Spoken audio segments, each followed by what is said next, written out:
Hello guys, আসসালামু আলাইকুম রহমতুল্লাহ বারাকাতু। হ্যালো গাইজ, এই যে দেখতে পাচ্ছেন আমার সাথে আছে প্রিয় বন্ধু রিফন জমাদার। আজ আমরা বানিয়াচুংয়ের ঐতিহ্যবাহী লক্ষ্মী বাউরে অবস্থান করছি। ইফতারের পূর্ববর্তী মুহূর্ত।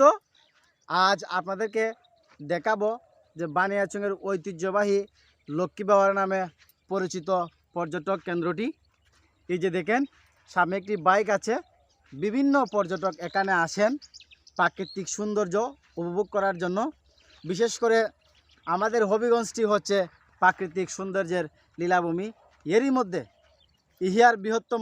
এশিয়ার বৃহত্তম গ্রাম বানিয়াচুং। এই বানিয়াচুংয়ে এক টুকরো প্রাকৃতিক সৌন্দর্যে ভরপুর।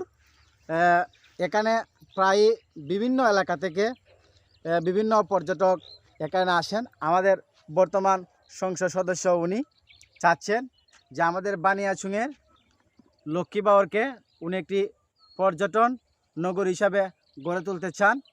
আপনারা যারা এখানে আসেন অবশ্যই আসলে এই প্রাকৃতিক সৌন্দর্যটি বজায় রাখবেন। অনেকে আসেন বিভিন্ন এলাকা থেকে, বিভিন্ন খাবার নিয়ে আসেন। তাদের খাবারের যে অতিরিক্ত ময়লাগুলো থাকে বা বিভিন্ন প্যাকেটগুলো থাকে সেগুলো তারা ফেলে যান। আপনারা অবশ্যই সেগুলো ফেলবেন না।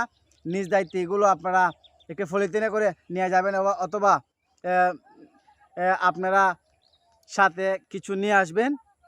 তাহলে আমরা যদি এই প্রাকৃতিক সৌন্দর্যটা উপভোগের সাথে সাথে আমরা এটা সংস্কারের চেষ্টা করি, পরিষ্কারের চেষ্টা করি, তাহলে আমাদের প্রকৃতিটা অত্যন্ত সুন্দর থাকবে। প্রিয় পর্যটক বন্ধুরা, আপনারা অবশ্যই বানিয়াচুংয়ের এই প্রাকৃতিক সৌন্দর্য উপভোগ করবেন, লক্ষ্মী বাউরের প্রাকৃতিক সৌন্দর্য উপভোগ করবেন, এই আশা এবং এই প্রত্যাশা ব্যক্ত রেখে আজকের মতো এখানে বিদায় নিচ্ছি। আর এই মুহূর্তে আপনার সাথে কথা বলবেন প্রিয় বন্ধু রিফন জমাদার। রিফন জমাদার, কথা বলেন। হ্যালো গাইস, আসসালামু আলাইকুম। কয়েকদিন আগে যে আমরা যে বিডি ক্লিন দেখেছি, বানিয়াচুং বিডি ক্লিন, আসলে ওনাদেরকে অসংখ্য ধন্যবাদ। আমরা যে লক্ষ্মী বাউর একটা যেটা এটাকে বানিয়াচুংয়ের ঐতিহ্য নয়, এটা গোটা বাংলাদেশের একটা ঐতিহ্য। সো আমি যেটা মনে করি যে এগুলো ক্লিন রাখা সবচেয়ে উত্তম, কারণ এগুলো আমরাই এখানে ঘুরে যাই, এখানে আমরাই সৌন্দর্যগুলো উপভোগ করি।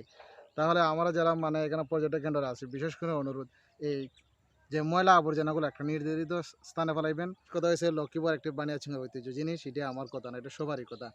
আর এটা গোটা বানিয়াচুং না, এটা বাংলাদেশের একটা সৌন্দর্য জিনিস। আসুন আমরা সবাই এটা ঐতিহ্যবাহী একটা জিনিসটা দেখে, আর আসলেই ভালো লাগবে। আর বিশেষ কথা হয়েছে যেটা, যে আমার ফ্রেন্ড উনি একজন সেলিব্রিটি, ফেসবুকে আছে ওনার, আহমদ আলী আহনজি, ওনার এই ফেসবুকে জনতার কথা পেজ, আর ওনার যে একটা ফেসবুক পেজ আছে জনতার কথা, আর আমার যে একটা ইউটিউব চ্যানেল আছে RMP টিভি, আর আমার যে ফেসবুক, এটা লেগে রিপন জমাদার। আপনারা এই অ্যাক্টিভ করলে আমাদের অনেক কিছু পাইবেন। সম্মানিত গাইস, আপনারা অবশ্যই আমাদেরকে ফলো দিয়ে আমাদেরকে সহযোগিতা করবেন, কারণ আপনাদের ভালোবাসা নিয়ে আমরা এগোতে চাই। আজকের মতো এখানে বিদায় নিচ্ছি। ধন্যবাদ সবাইকে। আসসালামু আলাইকুম রহমতুল্লাহ।